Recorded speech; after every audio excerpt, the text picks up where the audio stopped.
Energy بچت policy کے تحت خیبر پختونخوا میں مارکیٹیں، دکانیں اور ریسٹورنٹس جو بند کرنے کے احکامات ہوئے تھے، عمل درآمد ہو رہا ہے۔ جو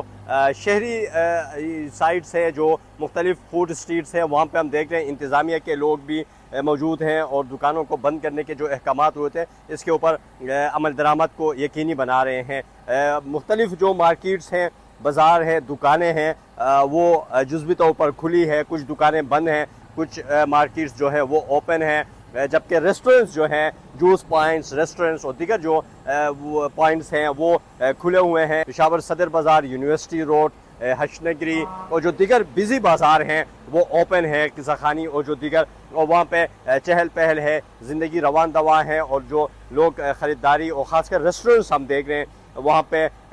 رش ہے، لوگ کھانے پینے میں مصروف ہے۔ جو حکومتی اقدامات ہیں انرجی پالیسی کے تحت 8 بجے مارکیٹیں، 8 سے 9 بجے مارکیٹس، دکانیں بند کرنے، اور جبکہ 10 بجے سے شادی ہال اور جو ریسٹورنٹس ہیں بند کرنے کے جو احکامات ملے تھے اس کے اوپر تاجر اور جو بزنس کمیونٹی ہے وہ کافی زیادہ پریشان ہے۔ ان کے مطابق خیبر پختونخوا میں کبھی دہشت گردی، کبھی بطخ خوری اور کبھی نامساعد حالات کی وجہ سے ان کے کاروبار کافی متاثر ہوئے تھے، اور اب اس پالیسی کی وجہ سے مزید متاثر ہونے کا خطرہ ہے، جب خاص کر کے جو ریسٹورنٹس اور شادی ہال ہیں ان کے بزنس کافی زیادہ متاثر ہونے کا خطرہ ہے۔ لوگوں کے مطابق اب گرمیاں آ رہی ہیں اور گرمیوں کے سیزن میں زیادہ تر لوگ جو ہے وہ 10 بجے کے بعد، 9-10 بجے کے بعد نکلتے ہیں اور رات 1:30 بجے تک بیٹھتے بھی ہیں اور کھاتے پیتے ہیں، تو اسی وجہ سے ان کا کاروبار چلتا ہے، جبکہ اس فیصلے سے ان کا کاروبار متاثر ہوگا اور وہ کافی زیادہ پریشان دکھائی دے رہے ہیں۔ کچھ تاجروں سے ہماری بات ہوئی، ان کا یہ کہنا ہے کہ عام جو دکان، مارکیٹس،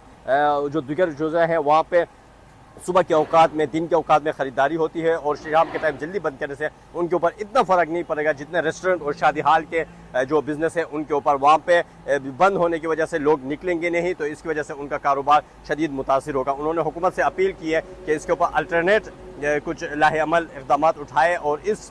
کو جو تاجر کمیونٹی ہے، بزنس کمیونٹی ہے اور ریسٹورنٹ جو مالکان ہیں ان کو ریلیف دی جائے۔